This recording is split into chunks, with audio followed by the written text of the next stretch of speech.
Welcome to another edition of Badger Blitz TV, your Rivals.com destination for all things Wisconsin athletics. From the recruiting trail to inside Camp Randall Stadium to on the court at the Kohl Center, I'm Matt Perkins, joined as always by Rivals.com national recruiting analyst Clint Cosgrove. Clint, best part of the week every week is seeing you, buddy. Hey, best part of the week, talking ball and hanging out with you, Perko, man. Thanks for having me on. As always. Well, it's in-state week here. I should say in-state week part one. Today's going to be the big four prospects from in the state, the guys who have those Power 5 offers.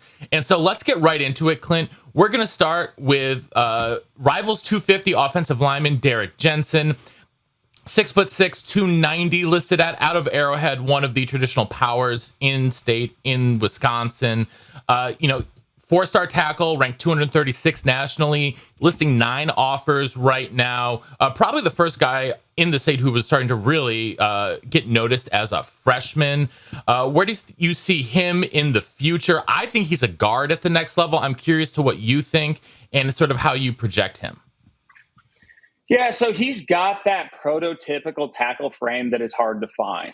And so, the second you see a guy like that who has some athleticism and has some twitch in his feet, you automatically think tackle because those body types are hard to find.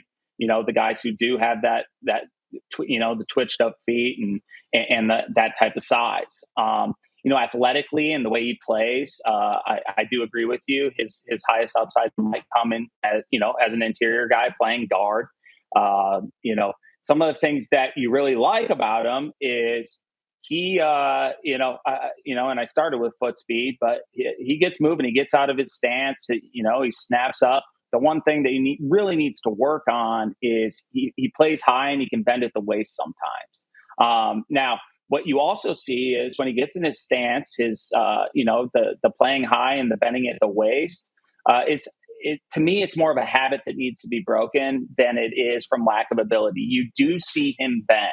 And a lot of times when guys are this tall at the high school level, they're playing against guys who are a lot shorter than them, especially in Wisconsin. So it can automatically make them look like they are bending at the waist because they actually have to get down and on top of guys. Like you see him stand up right there. But at the same time, he's got that great lateral foot quickness. And, he does a great job reading the defenders. He's got some nasty to him. You saw him throw a guy right there, but then right there, you see him play a little high. But at the same time, at the high school level, he can get away with it.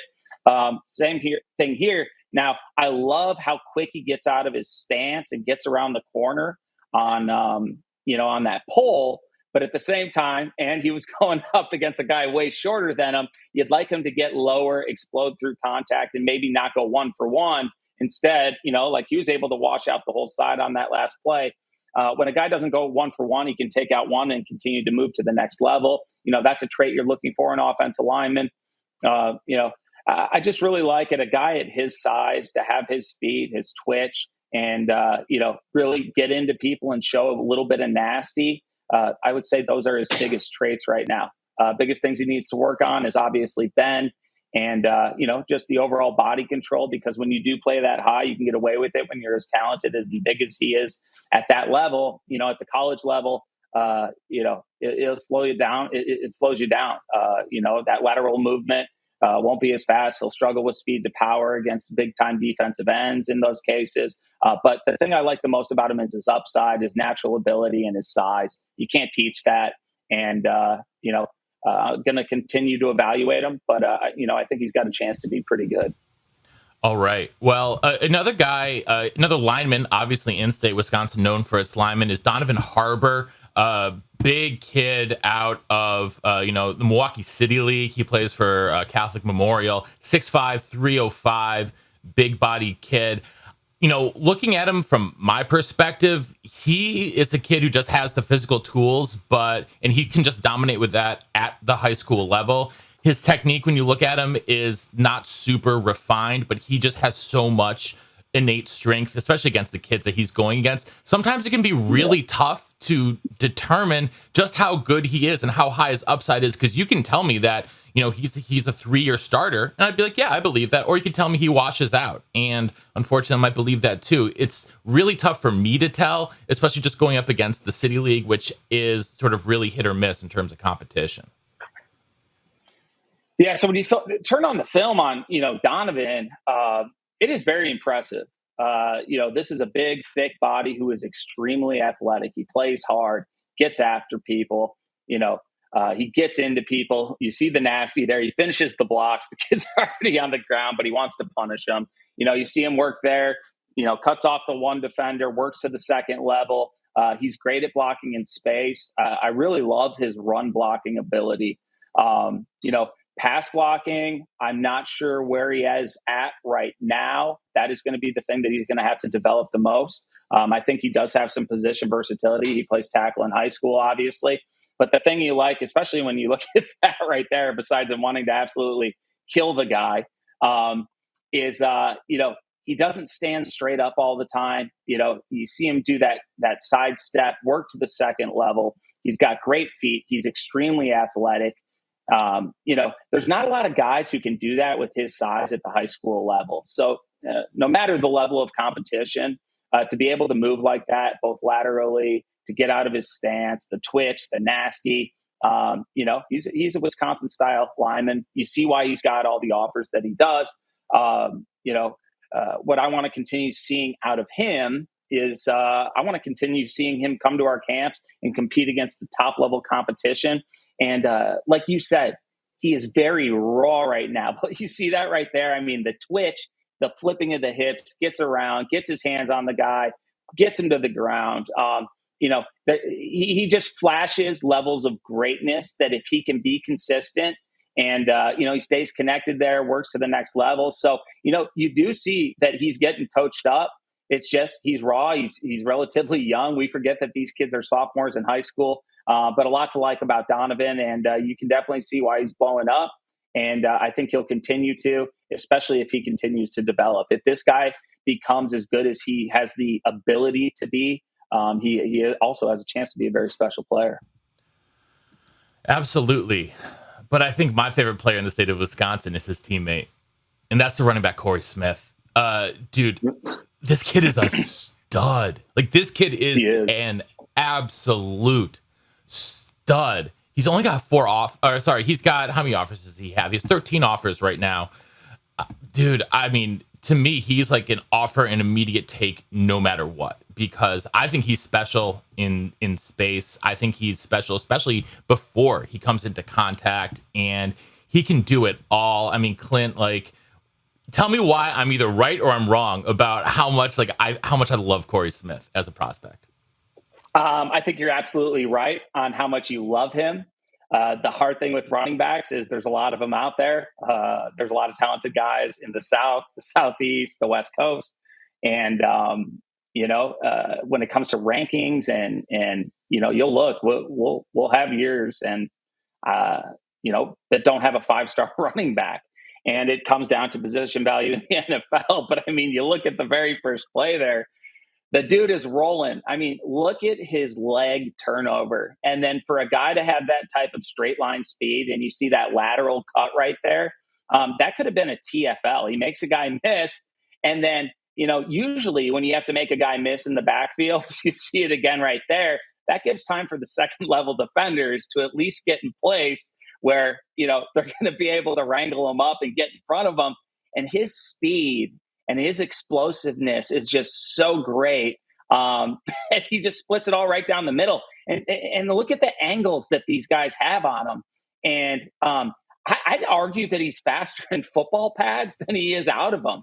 I think that's absolutely the case. Because I went back and actually looked at some of his track times while we were talking, and I was surprised that he was just an 11 flat kid. Like you look at him, he looks like he's a 10-6 kid, like a 10-6, a 10-5. Like, he's just accelerating past kids without a problem and lowering the hammer. My goodness, this kid is like, oh my gosh, I could watch his highlights all day. That was Bernie-esque. So yeah, and then you see him run downfield, catches the ball with his hands. He's he can do it all. He can line up at the slot if he wanted to. The way he hits the edge, like when that ball, look at the high and tight right there. Uh, you know, Inside Camp that's Randall. I think he could get inside used to Camp that. Randall. He could be. So you look at his field vision, you look at his burst, you look at his speed, you look at his just multifaceted skill set, his vision. That he breaks tackles. The crazy thing about him is most guys, and he does have pretty good size. He's a little different than some of the backs that Wisconsin has had in the past, but he does have the frame. I mean, look at him stop on a dime and then get to full speed right away. He's going to continue growing, but just he brings a skill set that we haven't really seen out of the running back position at Wisconsin, and that says a lot because there's been a few good running backs. But yeah, I love everything about this kid. He makes people miss in the open field. He runs hard. His vision, his lateral quickness, guys with that straight line speed. And like you say, the 11 flat, that can be concerning when it comes to a national recruit as a running back. He's also only a sophomore. And that is track times can be, say. People would be surprised how much actual technique goes into sprinting. People think, oh, kids are fast, like fast kids are fast. And like, no, when it comes to being on the track speed doesn't necessarily always translate to football speed. And we know that. And it's because it's a certain form that it takes to run on track, and it's different than running with a football in your hand. One last question. And one last kid we're going to talk about here, in-state, Sam Pilof, a kid who's really grown on me a lot.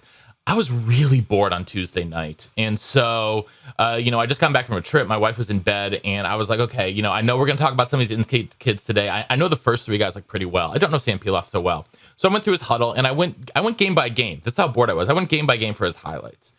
And what stands out to me about Sam Pilof, from the first game of his sophomore season to the last game of his sophomore season, he's two different players. He is two completely different players. And you see that in the confidence that he plays with on field. And the first couple games I'm watching, he's like, yeah, he's clearly like the most talented, but he's like kind of meek. He's not lining up like he's going to get to the quarterback. But then you see him later in the season, and he's the leader of their defense. He's telling other guys what to do. He's taking on bigger assignments. He's not just edge rushing. He's dropping into coverage a little bit. He's a sure tackler. And Clint, I'm really high on his game. He's going to have to fill out if he's going to play at the edge at the next level. Still really, still a string bean, but I think he's going to grow a little bit. We saw him grow during the season as a sophomore. I think he's going to continue to grow. If he hits, he's listed 6'3", 205, right? Or 6'3", 195, I think right now. And I think if he gets up to, 205 was correct. He gets up to 225, 235. If he can put 235 pounds and another inch, obviously that's like a huge, right? Being 6'2", 205 and being 6'4", 235, two very different things. But the way his body's progressing and growing, it's not out of the question for him to turn into that. And I think he could be a very productive edge player at the next level. Yeah, I think you're spot on. You talk about the frame and the size, and I guess you go back to what we just said about Corey and track. He's only a sophomore. These kids are 15, 16 years old, and they're just beginning to grow. And so, I think of a kid like Malachi Coleman, who almost cut like a second off of his 100 in the past year, and, went from JV to top, 60 player in the nation in that span of time. And this is a big growth period for them. One comparison, and I'm horrible with comparisons, but when I look at this film, I kind of think of Will McDonald, the kid who went to Iowa State out of Wisconsin. This is a kid who can rush the passer. Look at him come off the edge. He can bend.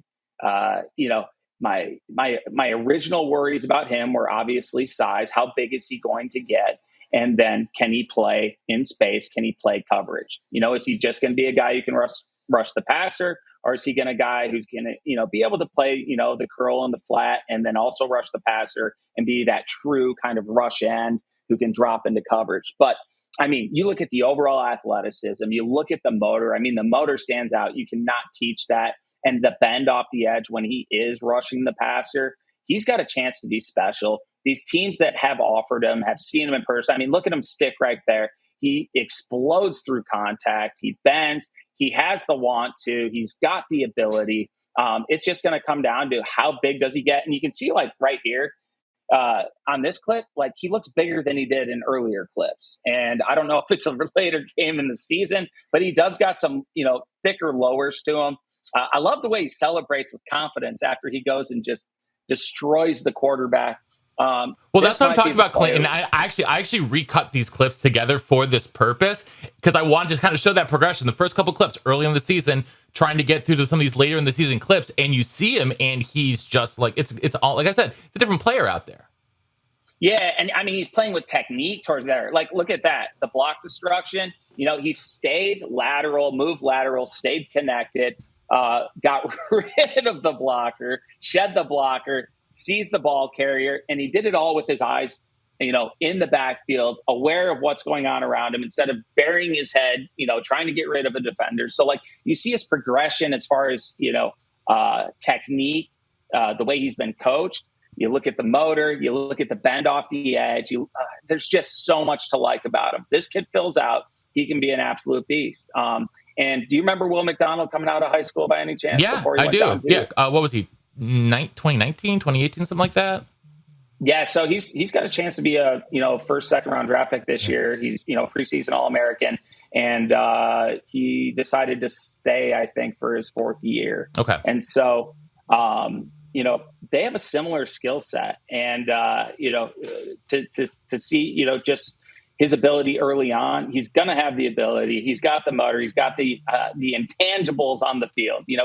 He understands the game. It's going to come down to development, but you are 100% correct in your love for him and his ability and his upside. I'm a fan, and I think the rankings as we progress will reflect that. I think so too. All right, Clint, we're gonna have to wrap it up for today. I've gotta get out of here. Actually, I've got some exciting stuff going on. I am taking my dog to be a competitive dock diver, so he's going to train.